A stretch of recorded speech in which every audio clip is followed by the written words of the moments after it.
Hi, everybody. Welcome to 2ZQ Hot Takes, where we discuss issues both big and small. I am your host, the very handsome Tim Kirk, and this time I'll be talking about the Nutjobs of New York. If you live in New York, there are crazy people everywhere. Not your average, everyday, neurotic New Yorkers, where everything is a whiny, self-referential, esoteric, literature-based, multisyllabic insanity. Not your selfish George Costanzas.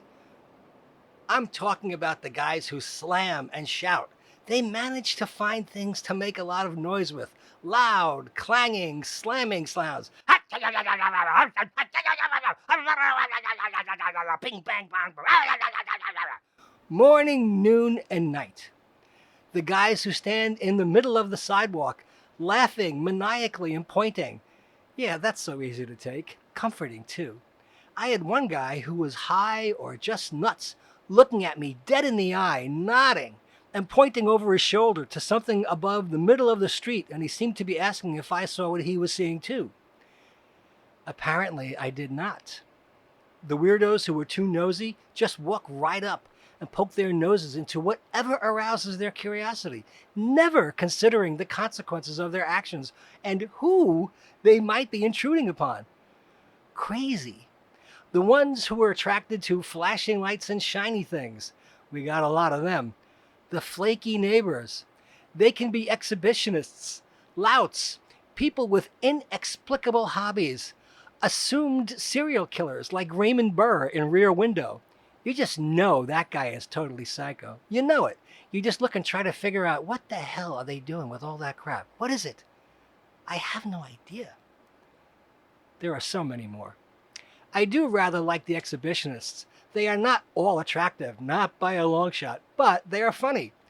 We had one topless woman directly across the street from us who looked like Fred Flintstone when she ambled about her place and dumped the wastewater from her floor mopping out of her window 5 floors above the pavement, coincidentally, onto the fresh fruit stand outside of the market across the street, all over the fruits and veggies. I would say that's pretty crazy. She knew what was below.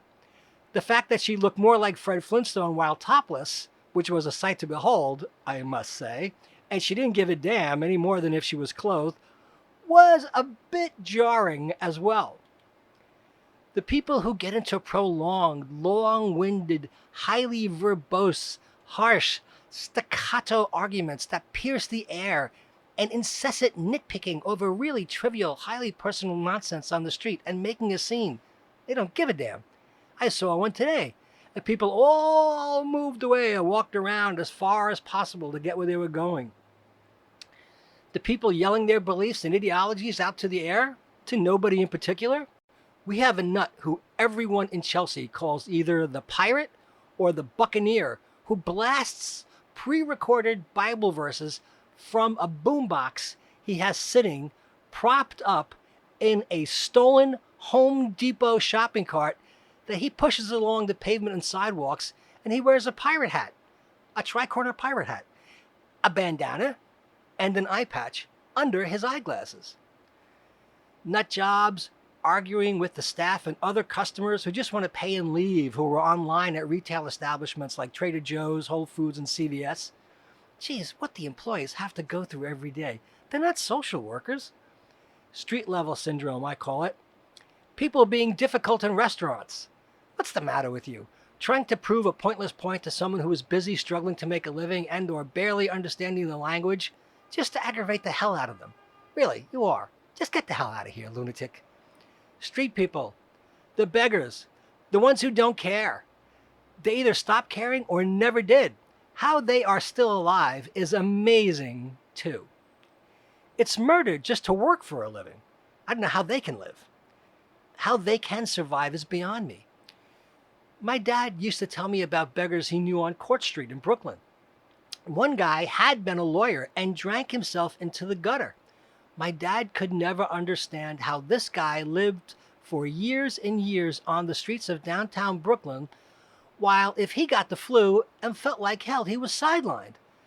How are these people inoculated against a variety of traumas for so long until they finally gave out and succumbed to the elements? People who knew him felt pity and gave him a few bucks when he approached them, but he slept on the steps of buildings and huddled in corners and somehow managed to live. The wasted people staggering all over in broad daylight or late at night, it makes no difference. Also, and slightly off topic, I can hardly believe how many people get stoned during the daytime these days. I saw 3 very well-dressed, attractive young women at about 12 p.m. lighting up underneath the scaffolding outside of our building last Thursday. What office job do you have that's cool to get stoned at? The stoned ones also feel the need to explain everything that is painfully, tediously obvious, as if they have suddenly gained the profound insight of the ages and you are some knife. And they are crazy boring. Monday, I saw a guy around 60 sitting in the passenger side of a branded commercial van, wearing a branded uniform, sitting there with the door open, smoking a joint at about 2:30 p.m. And I'm thinking this guy is off kilter. But then I read about well-known media personalities checking into rehab and contrast the news to their very finely crafted and high-maintenance public personas and have a difficult time reconciling the two because it is crazy. Not judging, because I understand that everyone is only human, including me. I just think that it is a very difficult thing to do to keep up a facade that isn't real, especially after all the time I spent living in the closet and being somewhat unconvincing. You have to remember and keep all of your lies in line and stick to them. It is crazy. Anyway, the wasted people. The weebles wobble, but they don't fall down people. The heroin addicts who can bend way down and side to side and backwards without completely falling over until they do.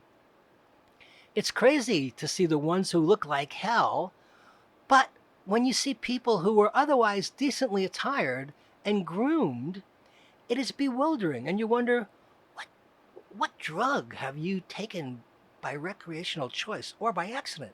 What prompted this bout of insanity? I think fentanyl is nowadays being cut into a lot of drugs, including cocaine, which is completely counter to the point of using cocaine, and that, in and of itself, is crazy in a number of ways, like super duper crazy. And then you have the ones who do fall down, and all bodily functions start occurring at once. Ew. The ones who use very public spaces as urinals. What the hell is that? You're crazy. The ones who think they are faking being crazier than they are, but they are, in actuality, really, really, really crazy, and they think that this is a successful tactic in their insane strategy to maintain their turf, or whatever it is that is their priority. The bottle caps, the pieces of string, the broken office furniture they cling to and lug around.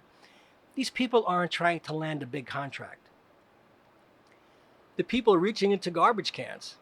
This is a sad truth. Some are pulling bottles and cans out to redeem them for the recycling money. I can see that. I see people wearing gloves to try to avoid contracting hepatitis and worse. Hauling laundry bins full of recycling bags, jam-packed with bottles and cans just to make a living. It is a living for a lot of people.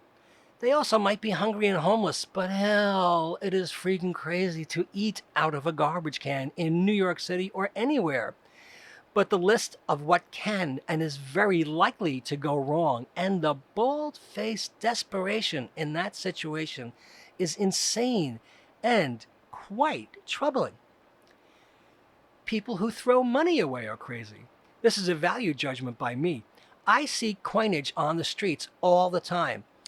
I believe in the find a penny, pick it up, and all the day you'll have good luck mentality, which I confess might be a little crazy on my part. And I see coins scattered on the street all the time. That is crazy. It is real money. Throwing away money is crazy. But we do it in many different ways. Now, back to your crazy neighbors. They stop to say hello, forget themselves, and start chatting away unprompted. And you, in your head, you start hearing that eerie synth music from Law and Order.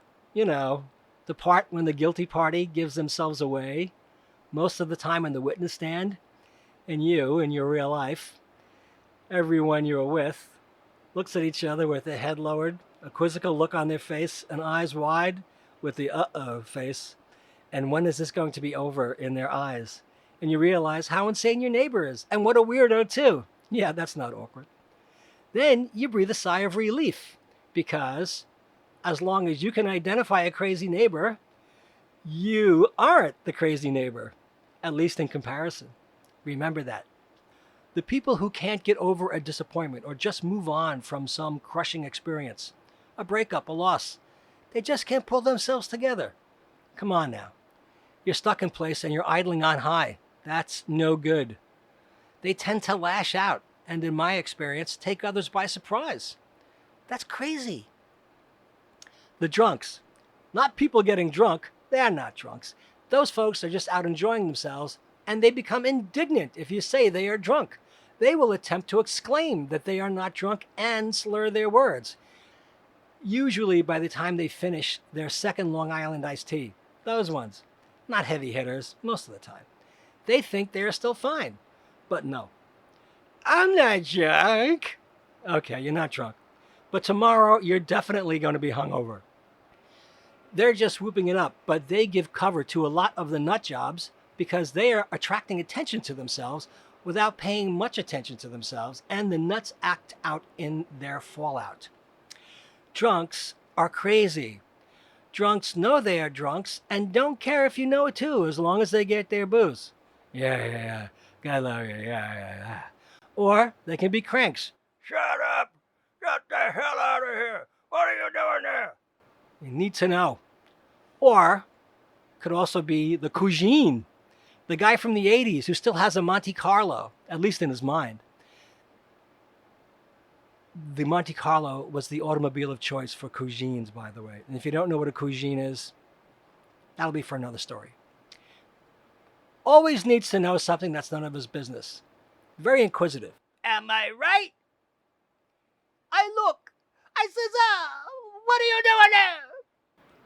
A lot of coke, one might think. A lot of crazy people ask the same questions. They need to know what everyone is doing there. Not here, but there. What are you doing there? Right there. What is it that you are doing? There. What are you doing there? Why is it so important to know, and why can't you mind your own business? Get the hell out of here. The people who aimlessly wander into lotto stores or bodegas. The ones who make a big caper out of attempting to steal a snack-sized bag of chips. And they are thwarted. But they think they're foxy. They are not. They are nut jobs. The people inhabiting that one subway car that pulls into the station, and for a fleeting moment, you forget yourself because you see empty seats and your eyes grow wide until you realize it is one of three things. The temperature is either too hot or too cold, usually too hot. There is someone or something in there that is exuding an incredibly, god-awfully offensive odor, or a combination of temperature and person or thing exuding an offensive odor. Doesn't bother them. They're crazy. During the lockdown, I saw a guy calmly wander into a flock of pigeons on the sidewalk, pick up a pigeon, and tuck it under his arm as if he was going to eat it for dinner later. I think he did. That was pretty crazy. The people who feed pigeons. Harmless, I like to think. But a little nuts. The silent ones. Having imaginary conversations and cracking themselves up as they sit in public spaces, knee-slapping and chortling away to themselves. The key factor is the isolation. The disconnection is either already baked in or is happening to them. That's when you feel lucky. If you are engaged in life and others care for you, you are living in Hollywood compared to those people. It's far better to answer to others than to be ignored, forgotten, or just all alone, whether by choice or by happenstance. Stay connected. It keeps you sane. I really hope so anyway, because I am not as sane as I like to tell myself. Thanks for listening. See you next time, and as the kiddies say, peace out.